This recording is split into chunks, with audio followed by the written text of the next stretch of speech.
It's me, Suze. It's Saturday, day 2 of the insanity. I mean, not that every day isn't a little whack, right? But over here at the Mystery House, there is a dog just barking like crazy, and nobody lives in this house. We've also got a strange vehicle across the street in front of Sweet Carol, the nice old lady, Mr. Wrinkle's other mother, remember? And that these people are parked in front of her property and over in this house is awful suspicious because they have 2 actual driveways to pull up in and a street. See why I do what I do and say what I say and move like I move. But we're just gonna run some intelligence here. Not that anybody's ever interested in what the fuck I do, obviously. But that dog, if I move the camera, we can hear it better. That dog is in the yard next door. And nobody lives there. And it's not our dogs. It's not the Hellhounds of 12, you know? That vehicle, let's go over it again. That vehicle, this house, for sale, next to us. And we had that angry group last night tell me some bitch was dead. Remember? And this all goes back to all these people involved in this attack on St. Louis and on Ferguson and on me. And they sure do seem to have a lot of places, like down the street at my old friend Molly Rockman's Airbnb bullshit. And she comes back from a sabbatical infected and mocks me. Well, you see the program. It's not Molly. It's the influence over Molly at Earth Dance Organic Farms. All right, now look, Ian, I'm documenting. There's a dog in that backyard where nobody lives. And there's a suspicious vehicle across the street parked in front of Carol's. Well, I got it. Right, I got it, because every day they're coming. Make sure the back door is locked. No doors unlocked.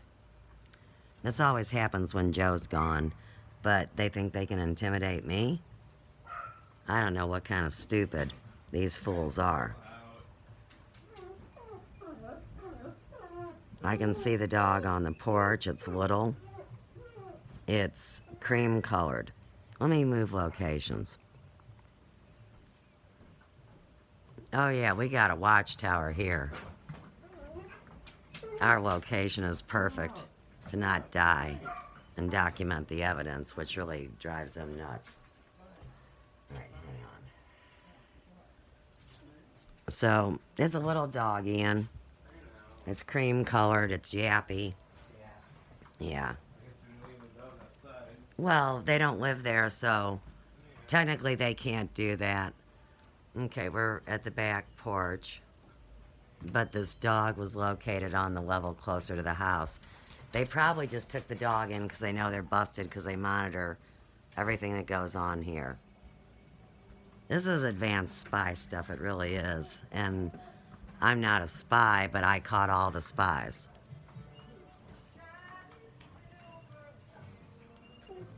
Yeah, so see, they've taken the dog inside. I'm 4 minutes into this video.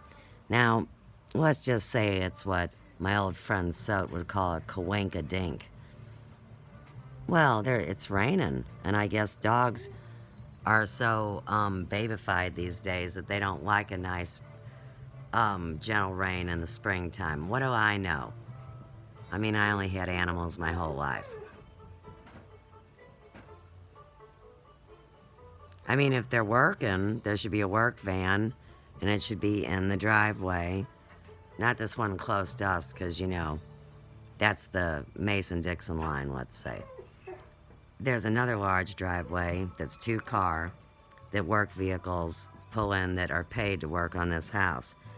And I have a feeling that that rat-tat-ass van over there isn't being paid to be here.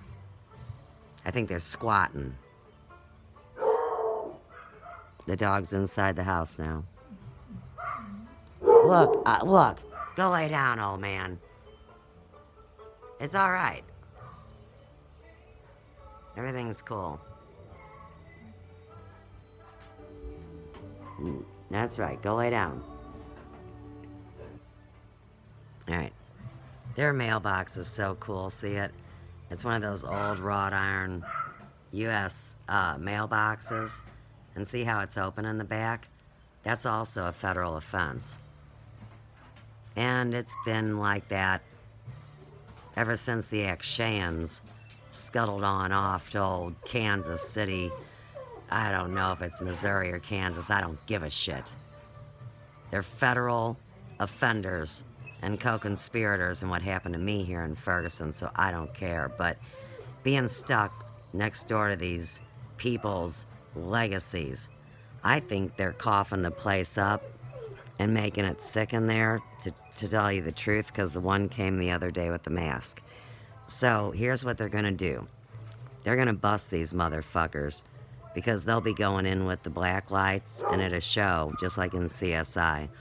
All the contagion in there. But the whole house was repainted. It used to be a teal living room with a teal ceiling, and they toned it down, you know, for a price of $158,000. Yeah, that'd be $100,000 more than what they paid for it. And this is a Section 8 area. They do nothing but scams on this street with these people that they've taken their houses and turned them into literal shit shacks. And everybody looks the other way and wants to know what's our problem. So, here again, this is all to document evidence on March 28th. And let me see what time it is. There's a really cool playlist in the background, and of course I always give shouts out to the musicians that keep everything cool. So it's a Keishi's Classic playlist, and of course it was put on YouTube as that exact thing. And the way I remember these songs is back when it was down on the landing, and it was the new fancy hotel at the time, and they used to have the Keishi morning show, and it was really neat. But I was underage, so I wasn't like cocktailing it up and shit. I was right under 21, and you could legally be in there under 21, but I didn't need a drink, and we were only there for a short time, and I was never a booze hound of my own choosing. Yeah, so they must have the doors open because you can hear pretty good sound. This is the famous air conditioner. Let me tell you a story just to keep everybody occupied, and the authorities will surely want to know this. I've told the story before, but we got hundreds of thousands of hours of stuff they've been going through forever. All right, so let's get right here. Okay, so when the tornado hit on Good Friday back in 2011, this house didn't even get touched. We were blessed by God, and the tornado broke off two different ways and came across and hit a strike into his neighbor's house. This guy's totally unaffected, works for the city, runs the parks and rec and the pool, and scammed money off that, and then his bitch-ass wife wrote the checks for the DOJ stuff. We got some talk going on. Okay, so they're pissed. Too fucking bad. Well, anyhow, one night, and we didn't have any electricity, and all the windows had been blown out. I don't mean with guns, with tornado. And you could hear everything. Joe went pee. And, you know, the bathroom's directly above here, and so he's peeing, and he's hearing Fat Matt cussing, and Fat Matt wanted a new air conditioner out of the deal, and his old one was fine. But he went to beating the fuck out of it, and he stuck the stick in the top, you know, like it would be there. And so as his stick and he got a new air conditioner. So that's how people scam shit. And they're mad at us because they couldn't scam us because we got our check all at once and did the work ourselves because the little pittance they were handing out wasn't even close to the damage that was done. Now, I think that's Joe. We'll see. But no, because I don't see his Jeep. Let's move locations again. I told the air conditioner story. And you see, that fence back there is majorly breachable. So then you're right off Chambers. That's Joe. Okay, I'm going, and we'll talk soon.